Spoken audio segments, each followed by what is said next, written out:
Nebraska Preps Postgame with Damon Benning and Jacob Padilla. That's the big voice guy. It is Nebraska Preps Postgame, and there is a lot happening. I get my main man, Jacob Padilla, for another week, and this time we are starting playoffs. It's that time of year. Hard to believe. We talked about this as a team when it was like week 7. And it came up again when it was week 8. And we for sure talked about it getting on the bus Friday, that before you know it, you blink and the season is over. And we didn't want to be one of those teams that's packing up equipment or anything like that. And so we started having those conversations early. And here we are, and it is week 9. And it's over. The regular season is over just like that. Yeah. And you kind of get to that point in the season where, like, the first half of the year, you're like, oh, there's plenty of season left. I'll be able to see this team and this team. I'll just wait and wait. And then once you pass that halfway point, especially like in a 9-game season, you get to that game 5, game 6, you're like, oh, geez, the season's almost over. Like, it just goes downhill in a hurry. But here we are, 10 weeks in the books with the week 0 games, and ready for the playoffs to start. Yeah, there is some very interesting seedings and an interesting last week that kind of flipped a lot of the seedings. When that's where like strength of schedule and wild card points and seeing things through to the end really, really matters. And there's nothing worse, in my opinion, in sports than having to quietly pay attention to what other teams are doing. Yeah. Right? Like it just doesn't seem like that should be part of the deal. But with wild card points and the way things work with tiers 1, 2, and 3, like it matters. Yeah. And the old sports cliche, coaches always say, control, you can control, but other things still matter. And you have to, it's just kind of painful watching those things that you can't control, knowing that they're going to determine your fate to a certain degree. But yeah, that's why, I mean, saw all the numbers crunchers on Friday night kind of scrambling after a couple of those last results turned things around quite a bit for the last iteration. South Bell East proved to be big. There was one more. Was it Lincoln Southwest losing that? They beat Millard North. Millard North turned out to be fairly substantial. We didn't know if we were cheering for or against Millard North, but we did know one thing. If Millard North won and got in, that would have been 7 of the 9 teams that we played on our schedule that were in the playoffs, which ultimately is still 6 out of 9. And when Millard North is the 7th team and they don't get in, you still know you're playing a good football team. That's one of the things that we felt good about all year, was that we had a pretty tough schedule. Well, and that's the reason you're the 1 seed, despite losses where you've had 2 really good teams that went undefeated in Gretna and Elkhorn South as the 2 and the 3. Comes down to those wild card points and the strength of schedule. Yeah, very, very. Did you get caught up in the calculations? Because they were minuscule between 1, 2, and 3. I never do it. I'm like, occasionally I'll kind of peek at it, but it's like I'll just react once we have them. I'll let all those other people do the work for me, and then cheat off of people like the good people over at NEB Preps and our friend Fo Woodard, and I'll let all those guys that have been doing this for a while. Else. He has got some. He's got some time on his hands because he'll crunch them by the week. Yeah. And he'll give you predictions. Just basically contingencies, if upsets. Like you could tell he's pretty well versed because he's got a ton of time, and it's hard to believe when he's coaching a high school basketball team. As Coach Woodard is, that he has time to pay attention to football. Oh, he's been doing this for a long time, so I'm sure he's figured out a way to optimize his time management. Yeah, for Woodard, the dean in that Bellevue West High School building, as we joke tongue in cheek. But so, any surprises? No, I mean, you look at kind of the top teams. Lincoln East held Gretna to 28 points, but still a 28-6 win. They couldn't quite find a way to score. Florida, obviously, we know Isaiah Weber's been out. Gretna ran the ball 18 times for 30 yards. So credit to Lincoln East defense there, but Zane Flores, 31 for 47 for 381 yards and 3 touchdowns.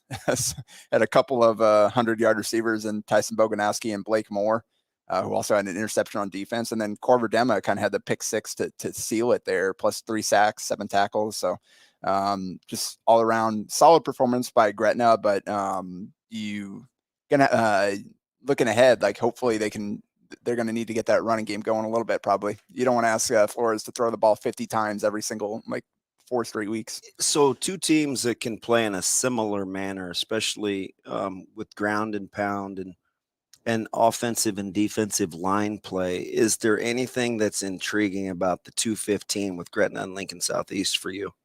You've seen Lincoln Southeast. Yep. I mean, Lincoln Southeast, I mean, they've got some really good players for like typical 15 seed. I think Butenbach had another big game this last week, 170 yards or something like that on the ground. So they've got some difference making players. Obviously, got some young guys on defense in the trenches. But Gretna, I think they're just so solid at this point. I don't know that Southeast has quite enough firepower to keep that close.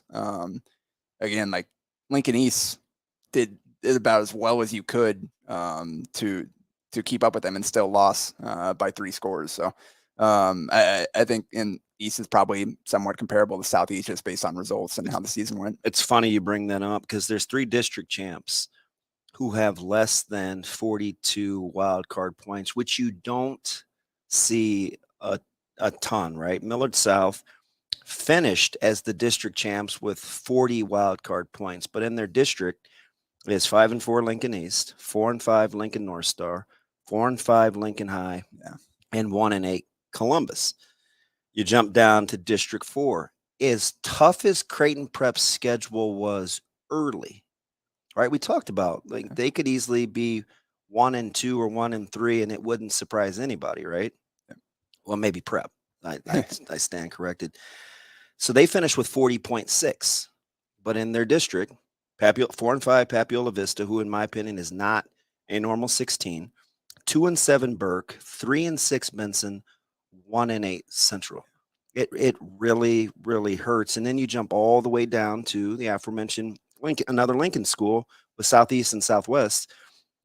Southwest finishes with 41.2 wild card points. Again, all relatively low considering, but you look at the district play. 6-3 Millard West, it's pretty good too. But then 5-4 Southeast, 4-5 Millard North, 3-6 Bryan, 2-7 South Sioux City. So it's really it appears to be the bottom of your district that can really swing things if you don't play a tough non-district schedule. Yeah. Again, when it's only a 9-game season, each game carries that much more weight. And when you've only got a few non-district games in there, it's luck of the draw with your district. And you just got to hope some of the teams that end up on there end up either living up to expectations or maybe being even better than you thought. And there are a lot of teams that just maybe that wasn't the case this year. There are a lot of teams that are kind of struggling a little bit this season, and a lot of them ended up in a few of the same districts. So we talked about Gretna, the pass attempts, the balance. We wonder what's going to happen with their running back situation. How healthy will they be heading into this one as they open with Lincoln Southwest?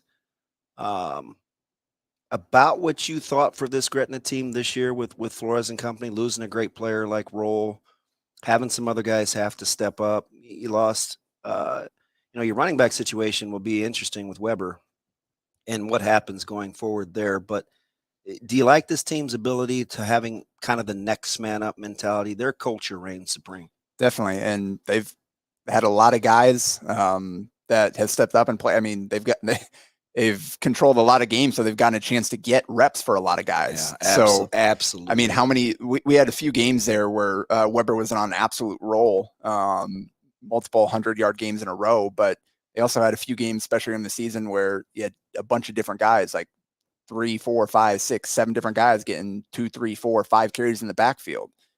Defensively, guys have been rotating in and out. So the advantage of it on the. It's kind of what Elkhorn South has run into, where they had so many blowouts in a row that their starters are playing 2 quarters, if that. So on the one hand, you're getting your backups a lot of reps and a chance to build some depth, but on the other, you'd also like to be a little bit more well tested. Like I was talking with Danny Noonan, and he said like that Grand Island game, like Maverick was kind of winded there because it's just not used to playing very long because they've taken care of business so early. He's so honest. So for like a sports dad who was really good at his craft too, he's about as grounded as they come when it comes to giving assessments, not only of his own kid and his own team, but across the metro, man.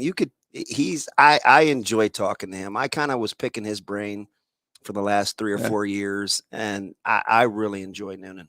Yeah. It's always fun running into those kind of parents, as opposed to some of the others out there. Because I mean, Julie, they're just.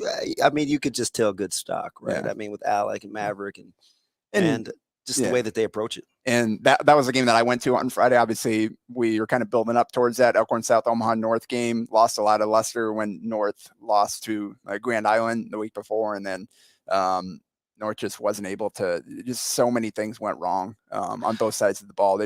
They had some stretches where you could see it, like a third of Tayshawn Porter's carries went for double-digit yards. He still cracked 100 yards. They had like their one touchdown, beautiful throw from Serco to Trey Brown, who's obviously got some top end speed there going to Wayne State. And there was one play where Serco, 3rd and long, got absolutely crushed, just threw it up. The defender went up and broke up a pass, but it was kind of 50-50 ball. The receiver had a chance to go get it as he got like driven to the ground. Like it was a big time hit right in front of me, and he gave the ball a chance. Like there were some stretches there where like you could see it, but then also obviously two bad interceptions. Only completed 6 of his 16 passes. So he was really, really good during the 5 or so games when he came back from the injury. But the competition, he didn't face a winning team during that stretch. So these last 2 weeks are the first time he's faced a real defense with talent. A game that we watched, we're kind of watching on Huddle. At 21-0 when it goes at the half, what was kind of the vibe you got between the two teams? Because I felt like the game was closer than the score, but I'm not there, so I can't tell what the feel is. And there were a lot of penalties that kind of just disrupted the flow a little bit there. But you kind of felt like it's 21-0, but North, they had some stretches there again where they were getting Porter the ball and they were moving a little bit. And then a hold or a penalty, staying over on the north sideline, and somebody said that it should be legal to hold Maverick Noonan because it's not fair otherwise. And he basically single-handedly disrupted one of their drives where drew a holding penalty and then got a sack on the next play, and suddenly it's 3rd and forever, and they got no shot.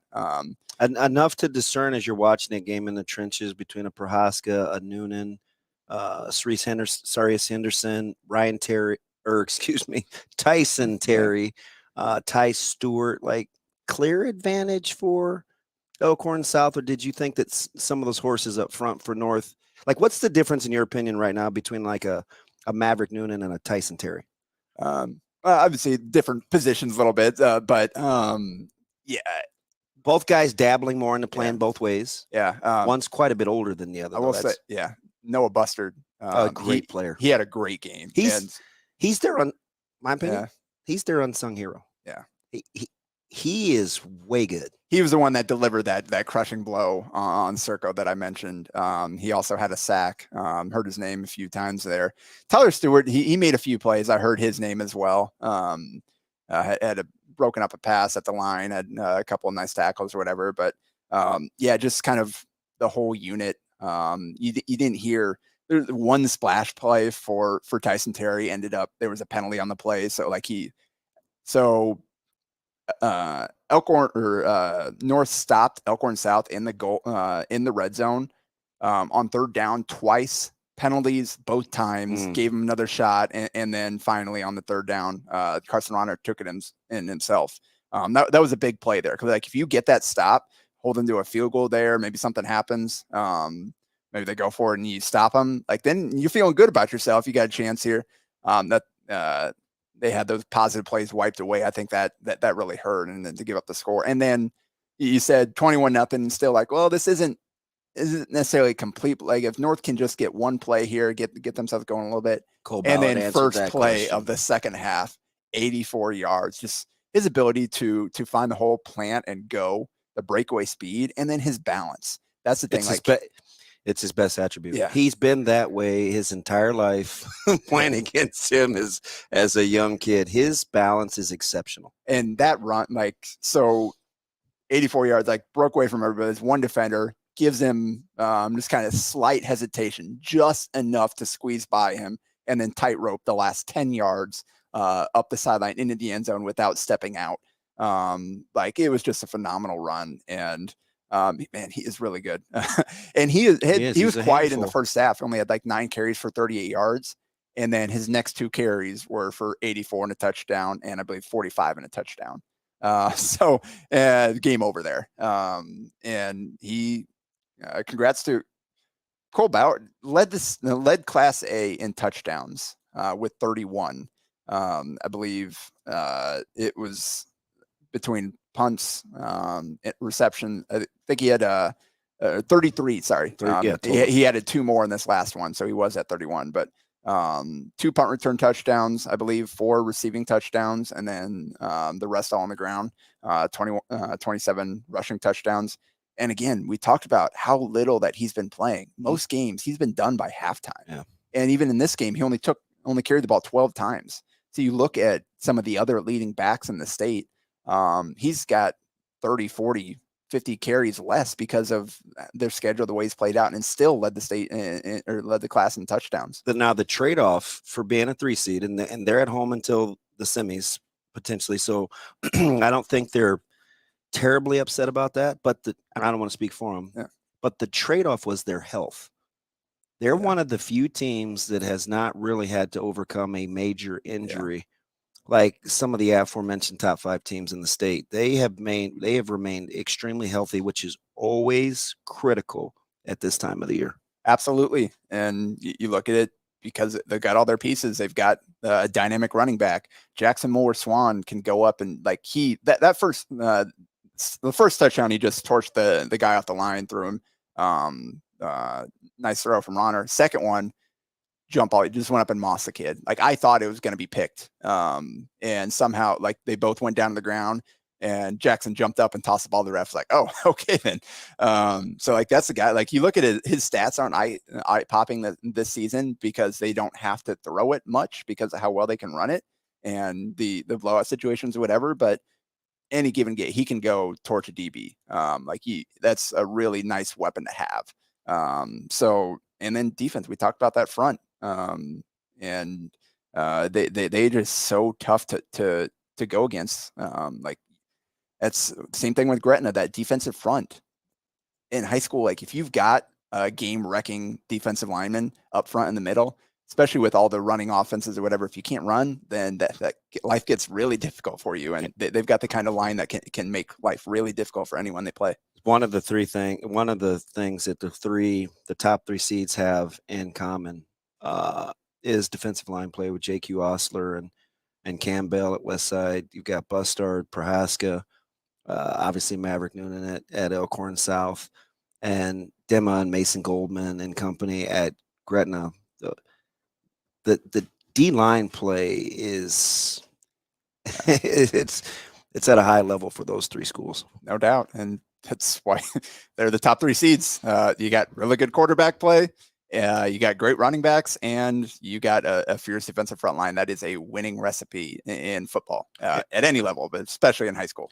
Now we've got business to take care of, but it's interesting that Gretna and Elkhorn South are on both sides of the ledger with Creighton Prep, who's built the same way on the bottom half with Elkhorn South, Lincoln East, North Platte, and Creighton Prep, those bottom 4, but a very dangerous 7 seed in Bell West looming if they get past Papiola Vista South in a redo from a week ago that's and playing, getting the Gretna Lincoln Southeast winner. Yeah. And Bellevue West won 42-20 Pretty when they just played workmanlike. last week. It was 28-10 at half, and they just kind of kept creating a little bit more distance there.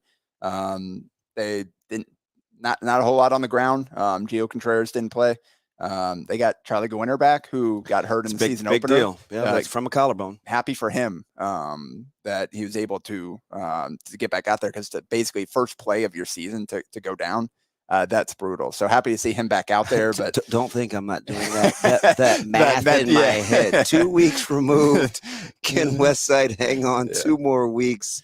What a chance to get Caleb back is something we're chomping at the bit, as he's now starting to condition. So it's encouraging. Yeah. But Danny Kalen, 19 for 29 for 357 yards, 5 touchdowns. He ran the ball 5 times for 25 yards. He had the one crease. It was pretty nice too on the QB scamper. And I'm just thinking, if they add, that's when Coach Huffman and that offense are at their best, when they can then incorporate some sort of quarterback run game. Hey, we talked about with Bell West, kind of like week to week, it could be a different receiver. Well, how about 139 yards for each of Davon Hall and Isaiah McMorris? The 80-yarder from Hall with the acceleration. Hall did that on 3 catches. 2 of them were touchdowns. McMorris, 8 catches, 1 touchdown. So again, good after the catch. He had the 67-yarder, which I think 60 of it was running. Yeah. And Devin Jones was back for Papio South, so it was good to see that. 29 carries, 136 yards, and a touchdown. But just didn't quite have enough to keep up with the Thunderbirds. But so if that holds true, we're looking at a rematch of that Gretna Bellevue West game potentially in the second round. Which, man, that's exciting to see. You guys, so that's a tough draw for those guys. You see, so Gretna could potentially get Bellevue West and then Elkhorn South. That strength of schedule for you guys certainly paid dividends. Yeah, no doubt. It paid dividends. That is an intriguing North Platte, Creighton Prep, 2 similar teams at this point based on what we've seen from Prep this season. North Platte, we got a chance to watch them again because they just played Papillion La Vista, who we opened with. So we're kind of going through that film and watching, and Prep has to be, I think that game's virtually a toss-up, even though it's a 6-11. Yeah. But you have to be very sound in your run defense to play North Platte, because Tilford really only needs a step, and the rest is history. So, that was a 36-29 win for North Platte against Papillion La Vista. So the Monarchs hung in there, but so 151 yards in score for Brock Robley, the kind of the power back in that option attack. 176 on just 16 carries for Tilford and 3 touchdowns, which alludes. Unfortunately, we've seen that firsthand. He also had 11 tackles and 3 pass defenses. He had a 49-yard punt return. So it just kind of another day at the office for that kid. He's so good. Yeah. I'm telling you, he arguably had run of the game and hit of the game when we played them in North Platte. He sized up Anthony Rizak in the open field, which is, that's not easy to is hard to do. And not only did he get him to the ground, I mean, it was one of the better hits of the night. Tilford is a complete 2-way guy. But like you said, you've got to stay disciplined. Probably the difference in that game, 60-yard passing touchdown to Landon O'Brien. So they'll hammer you. You've got to stay disciplined on that back end, though, because you lose a guy, then that's like we gave up a 3rd and 11 on their only completion of the game that kept that drive going. Yeah, because if you're giving up one something like that's stealing points for them, because you know what they're going to do with that running attack. So you add them passing touchdown on top of that. That's tough to deal with. Peyton Prestito, you guys are going to have really good big deal on your hands with that. 26 carries for 225 yards. I like both 3 backs. touchdowns. They're both pretty good, and they're getting good quarterback play too, which is a nice compliment to Ingerson. And that's the thing, like Papillion La Vista, they've been feisty all season. They haven't been able to quite pull off the wins outside of that Lincoln Southwest game, but they're not a team that's been blowing out a ton this season either for a team that finished below 500. So like you said, they're a pretty live 16 seed. We talked about that North coming off that loss to Elkhorn South. They get a rematch with Grand Island 2 weeks after. And that one's tough to get a read on, because Grand Island forced 6 turnovers in that game to win a close game. Yeah. I don't think that happens again for North, but also you look at the way that they've looked the last 2 weeks. They don't look like a confident football team. They don't look like a team that's playing their best football right now after a long stretch against some of the bottom teams in the state. Let's see, have they learned anything from these last 2 weeks? Can they, especially with all the young guys they've got playing, have they been able to learn, all right, what went wrong here? Can we fix it now? That's the question for them heading into this game. The 4-13 there, like North, you've got a guy like Porter on that team. You've got some dynamic weapons on the outside. Like that's not a typical 13 seed.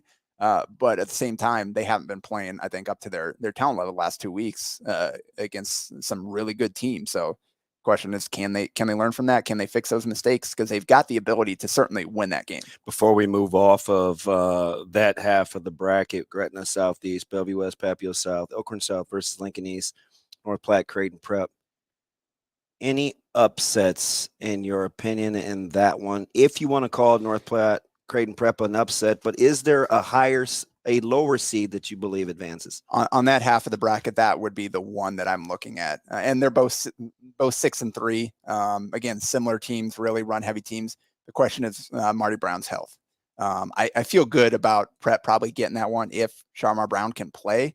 But tried to come back last week. So I guess we'll see, right? Pending. Yeah. So that's the question there. That's the only one that I see. Because I feel like Elkhorn South, Bellevue West, and Gretna, they've got the advantage in all three of those games pretty handily. We haven't touched on obviously West Side. On the other side, I think probably a legit 3, the 1 seed, but probably the number 3 team heading into this one behind Gretna and Elkhorn South gets by Lincoln Northeast. Kind of, business as usual. A little bit of a ho-hum. I felt like I didn't love our energy, but I felt like it's a tough spot to be in with the. It is, but we felt like we could potentially be playing for a 1 and the district championship, which is always important. So I mean, but again, proving kind of to be a second half team. We in fantastic shape, I think, but we got to get off to better starts. Well, so. For the listeners, it tells kind of the standard that he holds his team to. They were up 49-0 at half. They gave up 131 total yards in the game, won 63-7. I know it doesn't sound right. First couple 3 and outs, like it was just a little. We have got to start games better, right?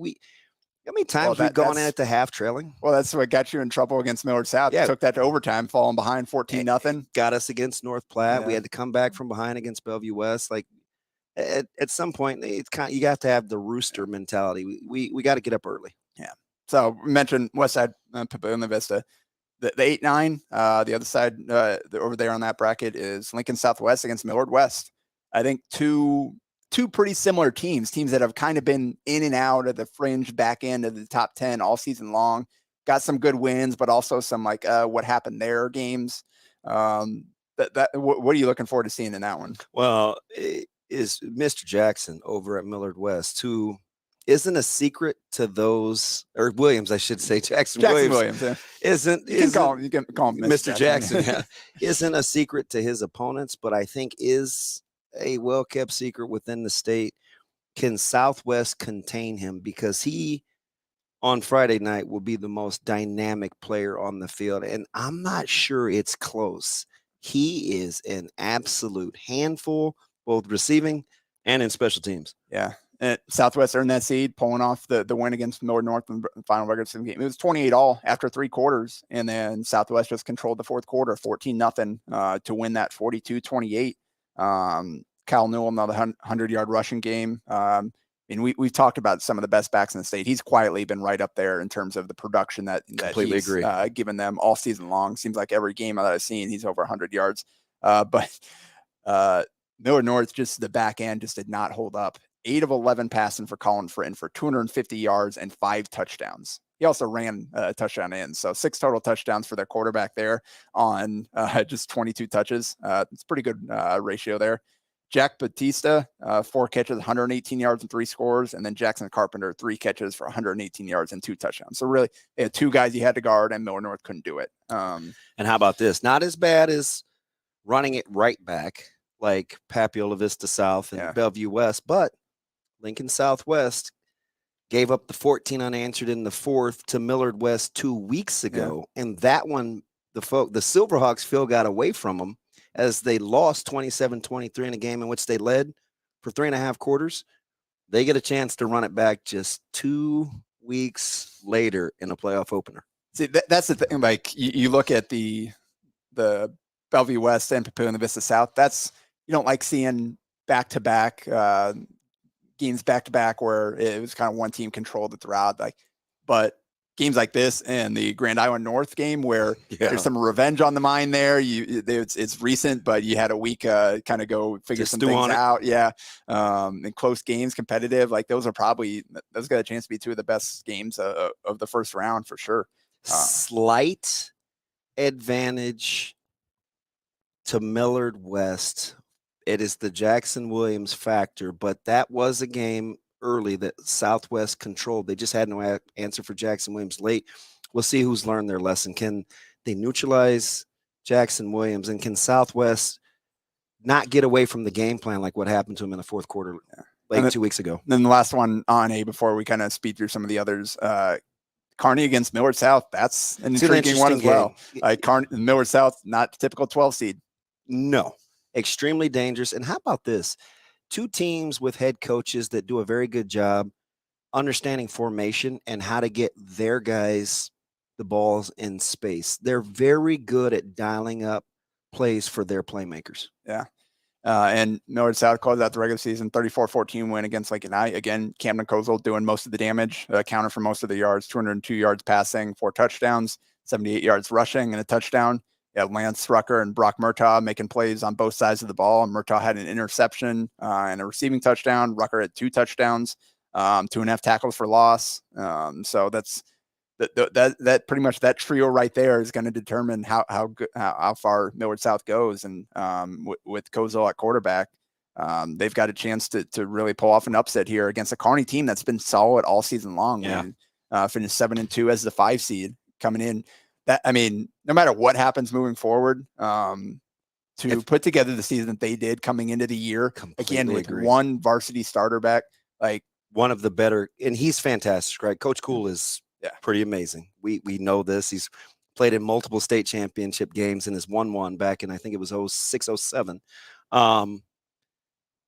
Just status quo for the Bearcats. And how about the job Coach Wisdom has done reloading off a really, really good team? I mean, you don't just lose the guys that they lost a year ago and plug and play. And now he had some key pieces coming back, but he's had some young guys really step up. Amari Jackson, Koziol has assumed the role after great quarterback play at that school the last 6 years. Yeah.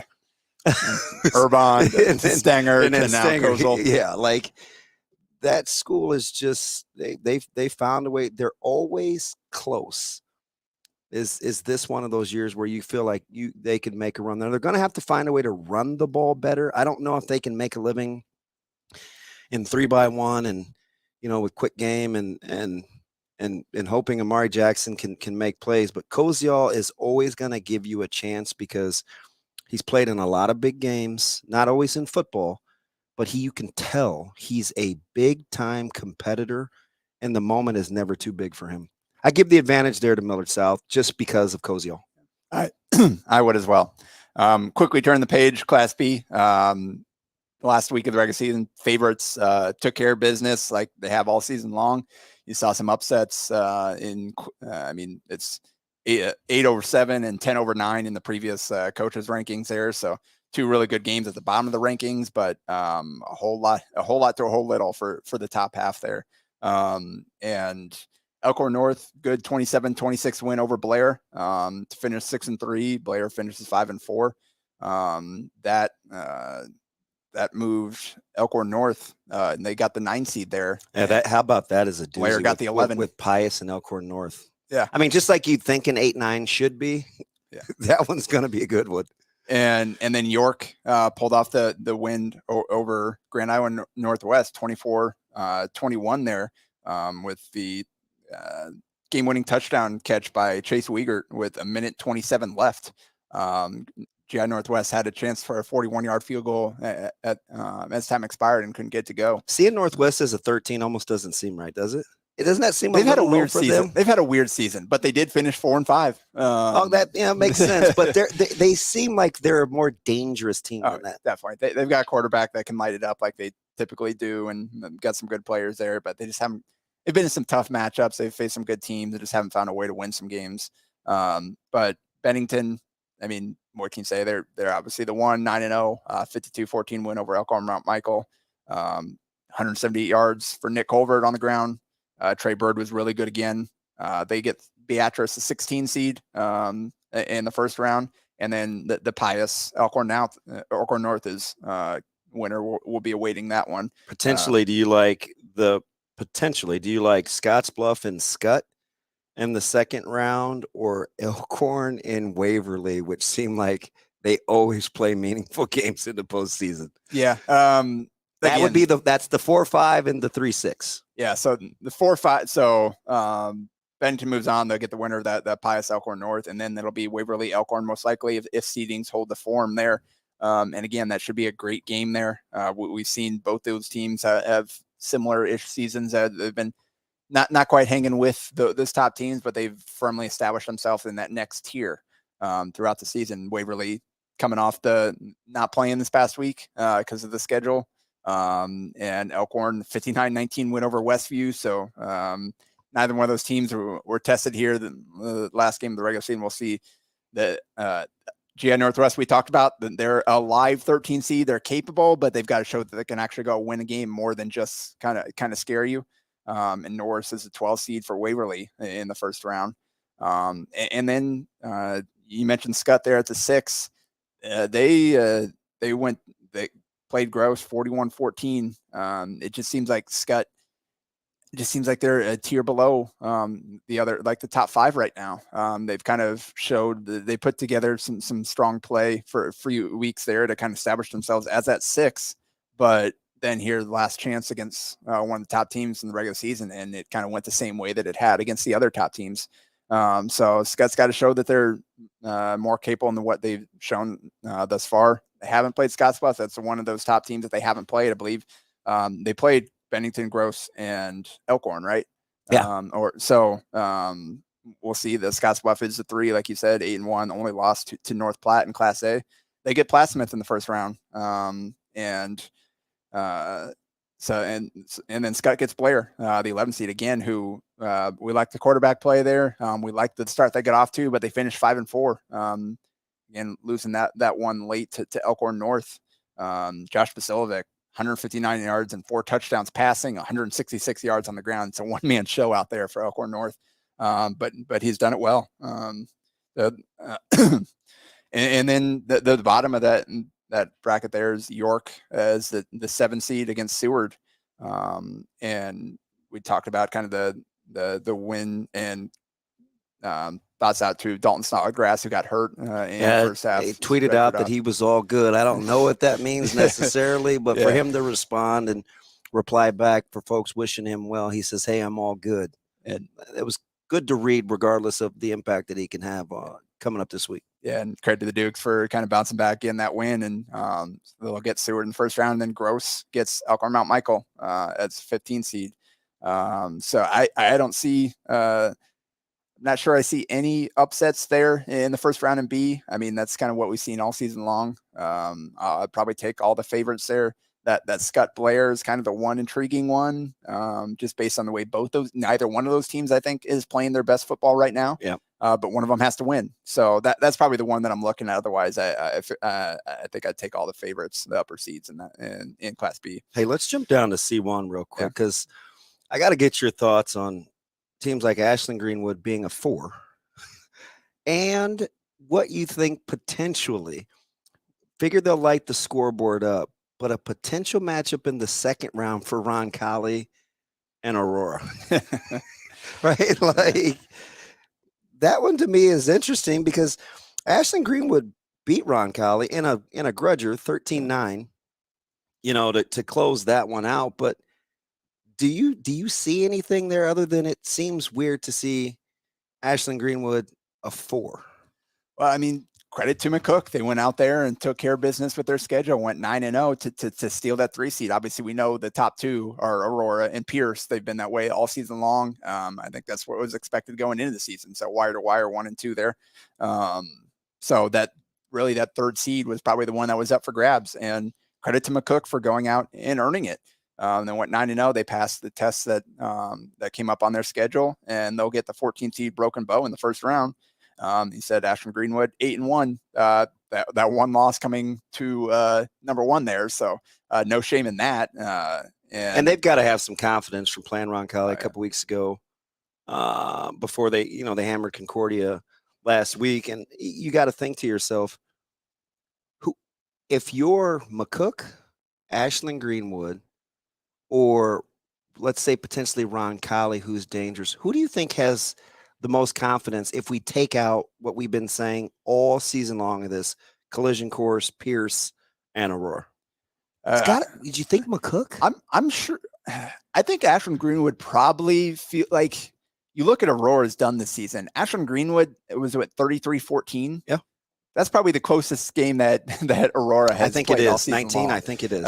So obviously, if Ashland Greenwood wins in the first, like, they're going to have to run up against Aurora again to get out of their side of the bracket eventually. But I think they feel good about where they are at this point heading into the postseason. So they'll get Auburn, the 13 seed in the first round, and then the 5 seed Boone Central and 12 seed Minden is the other game on that side. So that's and then you mentioned Roncalli as the 8 seed. They're playing Lincoln Christian the 9 to kind of go with Aurora the 1 against SCOTUS the 16. So that's the top half of the bracket there. McCook, you mentioned they get Broken Bow in the first round. Then Adams Central is the 6 seed going up against Platteview, the 11. Columbus Lakeview is the 7 going up against Wahoo the 10, and then Pierce the 2 is going up against Central City, which they've got some pieces. That's not a bad 5-4 team, but the potential of Pierce and McCook is interesting to me if that happens, just because of the intrigue surrounding McCook. So that's kind of what we're looking at. See, I think, like we've said all season long, Ashland Greenwood is intriguing. McCook's had a great season, but man, there's just so much talent on those top 2 teams, and you can't tune what Carlos Collazo does. He's averaging like over 11 yards a carry. So the last time I remember somebody being this dominant carrying the football, he got hurt, but Adam Shada, from Millard North, before he got hurt, was playing quarterback, and he was averaging over 10 yards a carry in that Millard North offense. And I'm just thinking to myself, we don't poo-poo that. Like, when a team lines up and you know what they're doing and they can do it anyway, that is awful impressive, because there's some good guys, JP, that aren't going for 10 per. Yeah. Right? The Cole Ballards, the Sharmar Browns. And we've talked about Elkhorn South schedule, and he's still not doing it. So I don't want to undersell that. That's a lot of YPCs. It's absurd what he's done this season. And then you've got the Abram Schulting, Ben Bramer combination there for Pierce. So teams that do it different ways, but supreme talents there in Class C1. Anything that jumps out to you about any of the lower classes there? We previewed briefly the 8-man that started last week. Probably the one big upset. There were a few like seeding upsets there, but the one big one was Cross County going down. Yeah, and they got handled. I jinxed them. I called them a good 3. A tough place to play, and of course, none of that turned out to be true. But yeah, North Platte St. Pat's is the 1. Laurel Concord Coleridge is the 2. In D2, Howells Dodge made it through just fine. They're the 1. Hitchcock County is the 2. You got Ainsworth there as a 7th seed after 9-0 season. Dangerous getting Carter a chance Nelson. to look at Carter Nelson. Yeah. That kid is a freak athlete. Coached against him in basketball this summer. I think he only had 2 alley-oops on us. That was it. And then also BDS is 9-0, and I believe those are all the undefeated teams in D2. In D1, Stanton, the 3 seed, is 9-0 as well, along with the top 2 seeds that I already mentioned. So, and then the Class C2 there, Hastings St. Cecilia is a 1 seed, 9-0. The 2 seed is Ord, who obviously we know has a lot of playoff experience the last few years here. I believe they have the leading rusher in the state right now. So that's the team that's going to be dangerous. The 3 seed is Norfolk Catholic. Again, another team that has a lot of playoff experience in recent years. And then Malcolm is 9-0 too. And Hayden Frank has had a monster season. Yeah, huge numbers. Hey, keep an eye. If you're looking at D2 and you assume How's Dodge is going to be in the finals, keep an eye on Why Not. Good experience. 8-1. Good experience. Some fellas back. They're a 3. See what happens with Hitchcock County up there at the 2, but keep an eye on Why Not, which of course means that's the second 3 seed in as many weeks that I talked about. All bets are off after the prediction. Yeah. We went a little long this week, but I think playoff time deserves it. Yeah, absolutely. Fantastic recap. We'll be back next week to preview round number 2. We'll see what happens. Don't you miss us. That's Jacob Padilla. I'm ODB. It's Nebraska Preps Postgame.